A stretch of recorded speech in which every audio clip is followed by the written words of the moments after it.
First time I heard this, it was from Jim Rome. When he came out, he said, if you're not cheating, you're not trying. And at the time I thought, that is the most arrogant, negative thing you could say. And now looking back on it, it's like, maybe I was just a little ignorant. Well, this comes up because of the whole Houston Astros thing this week. Yeah, and baseball seems to be the sport where we see more of this. You've got the steroid era, and of course that's all cheating. But go way back. Sign stealing, all the things that have gone on, cutting the baseball, spitballs, grease balls, all of those things were always part of the game. If you got caught, you got penalized.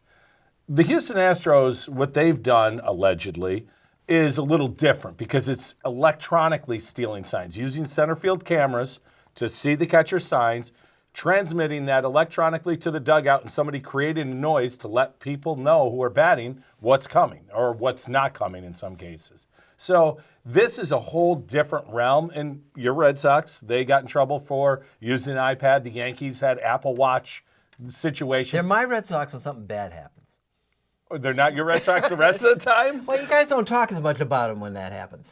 But Well, I mean, in the Patriots, but they did. too. It is funny. It is funny how all of a sudden cheating, not trying. That was the most arrogant statement ever. Until I realized I was a Patriots fan, and all of a sudden that stuff happened. Except that those incidences, and it goes all the way back to when Catalani used to always bring up David Ortiz and have a good laugh, thinking it's at my expense.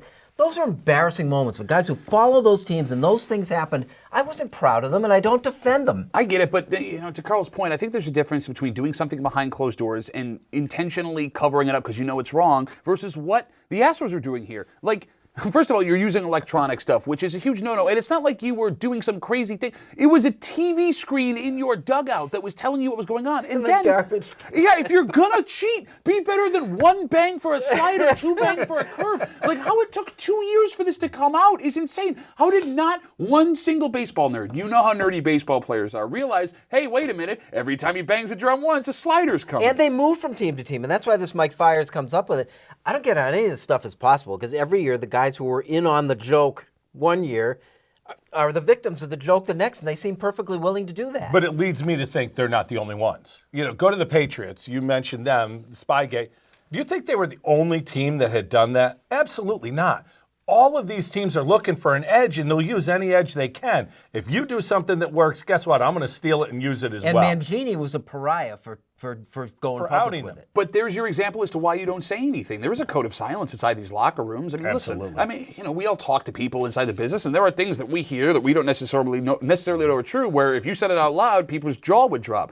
That being said, I have a really hard time knowing that there's going to be a fine. Like, this championship is going to stand as legit. Like, people will complain about it, but it's going to stand as legit. Look at the splits, the home and away splits during those playoff series for the Houston Astros when it comes to batting average. There are some guys that are swinging 150, 200 points difference between home and away, and how that wasn't noticeable at the time. I mean, in retrospect, hindsight being 2020, it's insane that it took someone to come out and say this to figure it out. One of the worst things in sports to me is when you vacate a championship. Those Michigan Fab 4 teams, Fab 5 teams did not go to the Final Four, we're led to believe, because Chris Webber took money. So they were vacated.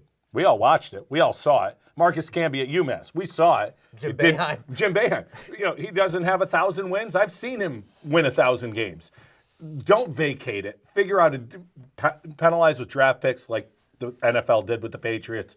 Do other things. Don't vacate wins. But that would never happen in baseball. Well, how could you? To your point, I mean, it would change the history of everything. And if you have a guy like Barry Bonds that's still sitting atop the home run leaderboard, well, how are you going to vacate a World Series? The funniest part of this, real quick, Verlander, years ago, coming out publicly and saying, we got to figure out how to keep guys from stealing signs. Like, I saw the headline this morning when he was playing in Detroit. It showed up on Twitter again. And all of a sudden, hey, you're welcome for your World Series ring, Broseph. And that one just kills me because those guys move around. Absolutely. How is it even possible to steal signs when your own dugout can't see what you're doing and the other one? I never understood this stuff. I always feel when somebody brings up Bonds, I feel it's my obligation to point this out. When you show me who didn't cheat, which I think is a very short list, then I'll get mad at Barry Bonds and whoever else cheated. I'm just saying, like, for all of the question marks, like you said, there are throughout all of sports history. You're right. It's impossible to focus on one thing because we don't know what the heck was going on behind closed doors and all those other places.